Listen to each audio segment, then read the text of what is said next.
எங்க பாப்பாக்கு பர்த்டே. சரி டிஷ் எடுக்கலான்னு நாங்க வந்தது கல்யாண். இது ஆலத்துல இருக்கல கடைகள். லெஃப்ட்டுக்குள்ள ஏறி 204 அழுத்தனா பாப்பாக்கு டிஷ் எடுக்கல இடம் வந்துச்சு. ஃபர்ஸ்ட் நம்ம தலை கலெக்ஷன் பண்ணிக்கிட்டு பாப்பாக்கு டிஷ் எடுத்தா சப்பு டிஷ்ல பாப்பா ஆப்பிள் மாதிரி இருக்குது. பாப்பாவுக்கு ரொம்ப ஹாப்பி. பாப்பா டிஷ்ல ஏஞ்சல் மாதிரி இருக்குது. என் கண்ணே பட்டணும் போல இருக்குது. எந்த டிஷ் வேணும்? எந்த டிஷ் வேணும் சொல்லு, அண்ணன் எடுத்து கொடுக்கலாம்.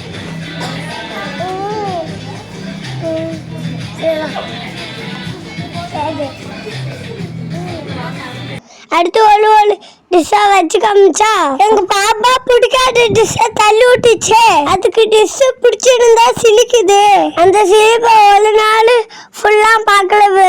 அடுத்து பாப்பாவுக்கு நான் செலக்ட் பண்ணேன் பர்த்டே டிஷ் தான். எப்படி லாஜா பகு அது நிக்குதோ. எங்க அண்ணன் செலக்ட் பண்ண டிஷ் தான் எனக்கு ரொம்ப பிடிச்சிருக்குது. ஐ லவ் இட் அண்ணா அப்படின்னு சொல்லி எங்க பாப்பா சொல்லிச்சுங்க.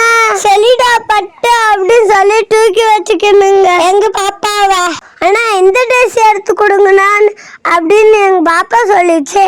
இந்த கடையே உனக்கு வாங்கி தரம் பட்டும் அப்படின்னு எங்க பாப்பா கிட்ட சொன்ன. என் பாப்பா யார் கூட தான் இருந்துச்சு, மீதி ஆளுக்கிட்டையும் போடாடா வாடா உனக்கு டிஷ் எடுத்து கொடுக்கலன்னு கூட்டிட்டு போயிட்டேன். பச்சை கடையில பயங்கரமான ஒரு டிஷ் பாப்பாவுக்கு வச்சு பார்த்தா பாப்பாவுக்கு பிடிக்கல போல. தூக்குங்கடா தூக்குடான்னு சொல்லிச்சு. அதால நாங்களும் தூக்கிட்டு இன்னும் என்ன டிஷ் வேணும்னு கேட்டதுக்கு எலும்புதாக்கா சிலிக்குதே. சும்மா இருக்கலன்னு ஜி எனக்கு வச்சுட்டாங்க.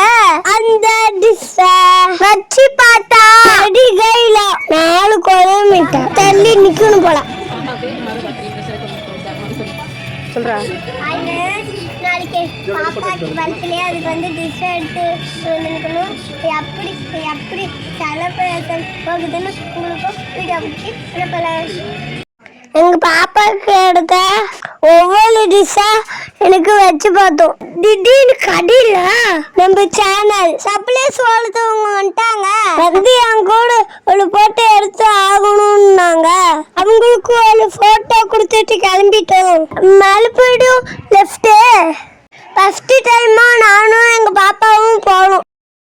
லெஃப்ட் கீழே போக நானும் பாப்பாவும் பயப்பட ஆரம்பிச்சிட்டோம். ஒரு வழியா பில்லு போலான்னு வந்து சேர்ந்துட்டோம். சரி டிஷ்ஷுக்கு காசை கொடு பாப்பா அப்படின்னு சொன்னா கையில் வச்சுன்னு காசை கொடுக்க மாட்டேன்னு சொல்லிச்சு.